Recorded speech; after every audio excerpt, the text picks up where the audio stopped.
Selamat pagi anak-anak ustazah. Bagaimana kabarnya hari ini nak? Semoga anak-anak ustazah senantiasa sehat dan dalam lindungan Allah Subhanahu wa ta'ala. Tetap semangat ya nak untuk belajar. Dan ustazah ingatkan untuk anak-anak ustazah agar senantiasa menjaga kesehatan. Perbanyaklah minum air putih. Jangan lupa pakai masker. Budayakan cuci tangan dan makan makanan yang bergizi. Serta jangan lupa rutin untuk berolahraga. Baik nak, pada hari ini kita masuk tema 3, subtema 1. Sebelumnya, mari kita awali pembelajaran kita dengan membaca basmalah. Bismillahirrahmanirrahim. Materi kita hari ini tentang tugasku sehari-hari di rumah. Tugasku sehari-hari di rumah. Sebelumnya, anak-anak ustazah ada yang tahu apa itu tugas, nak? Ya, betul. Tugas adalah sesuatu yang harus kita kerjakan atau sesuatu yang harus kita lakukan.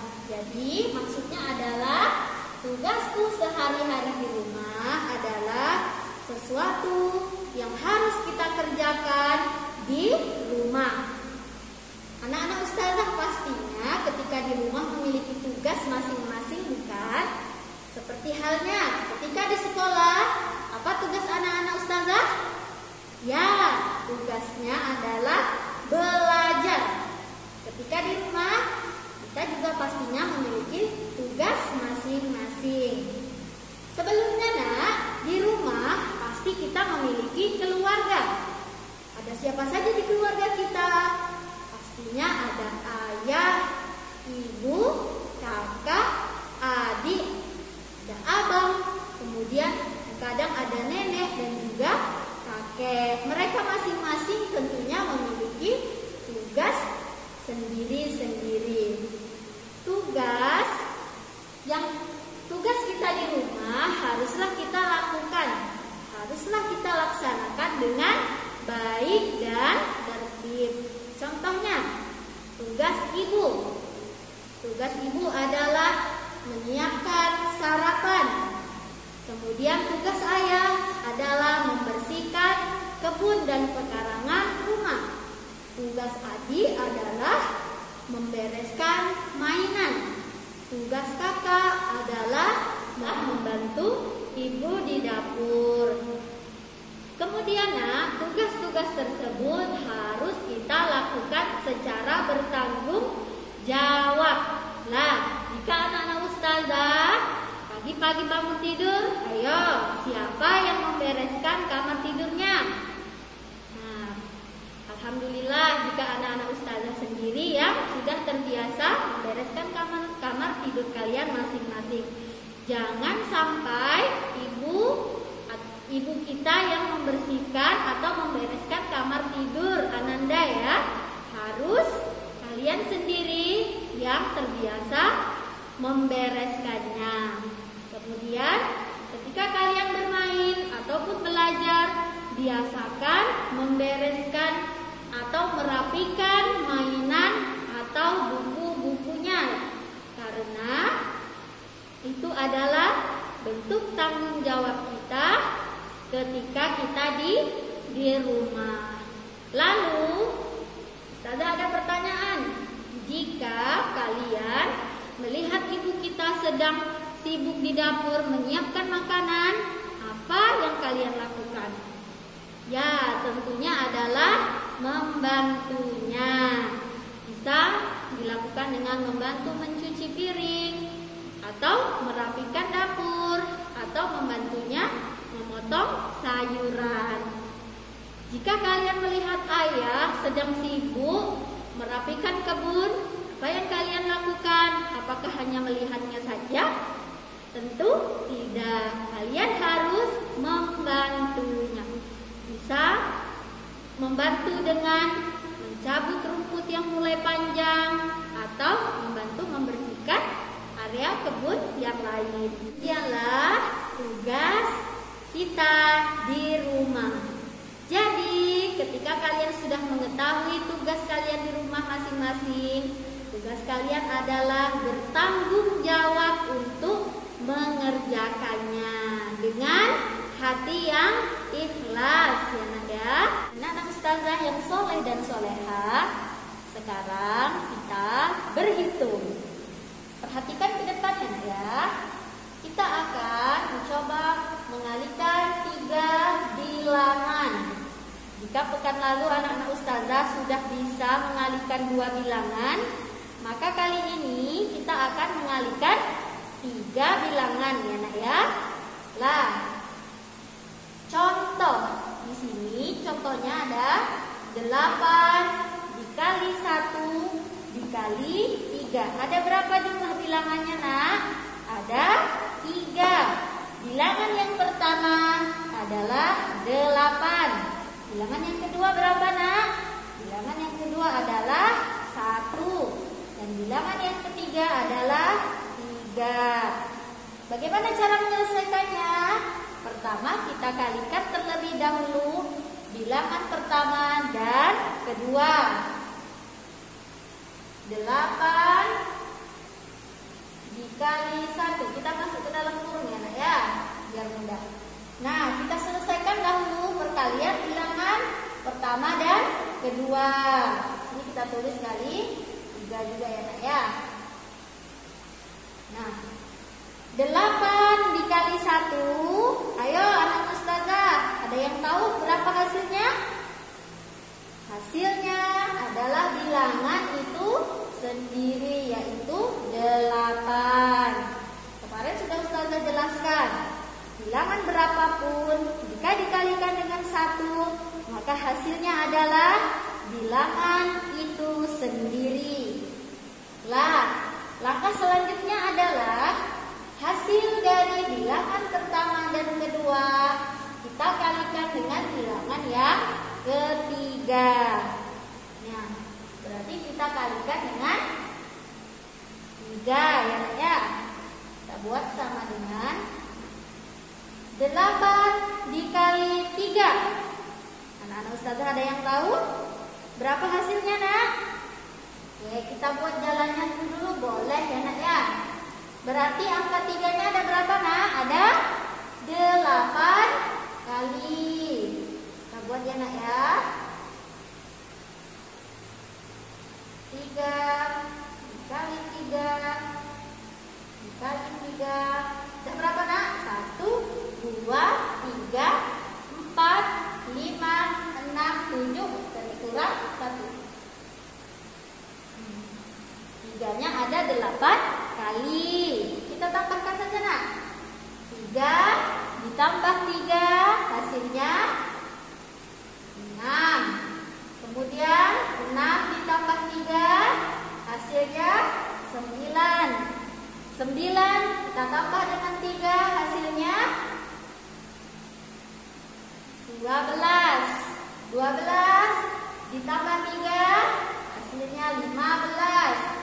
15 kita tambahkan lagi 3 nak, hasilnya 18. 18 kita tambah 3 hasilnya 21.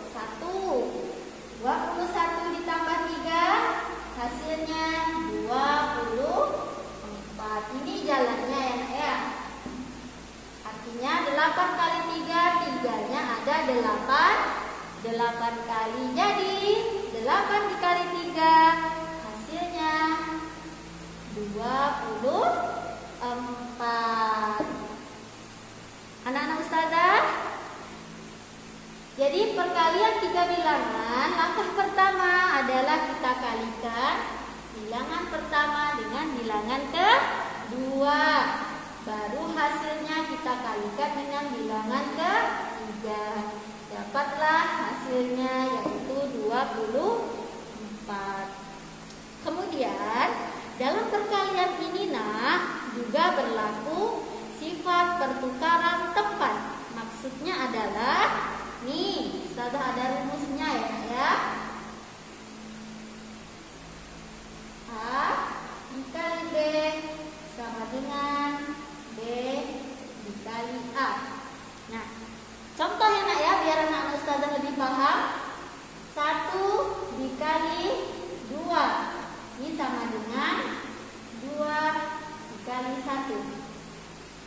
dikali 2, hasilnya pasti 2. 2 dikali 1, hasilnya juga pasti 2.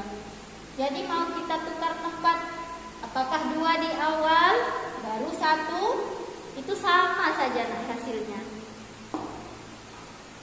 Juga sama dengan contoh ini. Seandainya Ustazah tempatkan 3 di awal, kemudian 8 di akhir, hasilnya juga pasti akan sama, yaitu 24. Baik, anak-anak Ustazah, sekarang kita masuk pada kalimat perintah.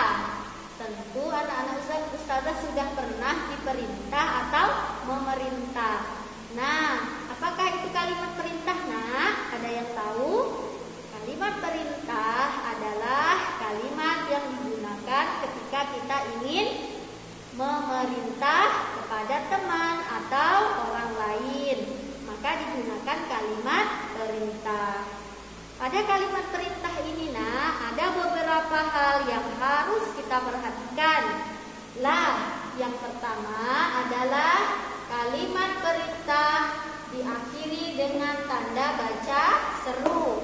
Tanda baca seru ini anak ya, seperti i terbalik, itu tanda baca seru. Biasanya nak, pada kalimat perintah itu diakhiri dengan ini, tanda baca seru, yang artinya kita memerintah kepada orang lain.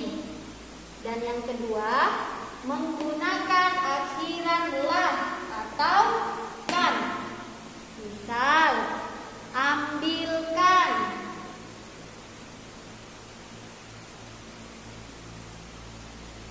Nah, dia memakai tambahan akhiran apa ini, nak? Pada ambilkan berarti pakai kan. Kemudian yang lah ya, nak ya, sabulah. Kita menggunakan akhiran lah. Jadi pada kalimat perintah itu, nak, dia mempunyai akhiran, yaitu bisa kan dan lah. Contohnya, ambilkan. Tolong ambilkan pensilku.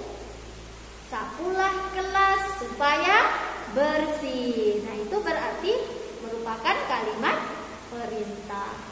Yang terakhir, kalimat perintah menggunakan kata tolong atau mohon. Supaya apa, nak? Supaya lebih sopan kita memerintah kepada teman atau orang lain.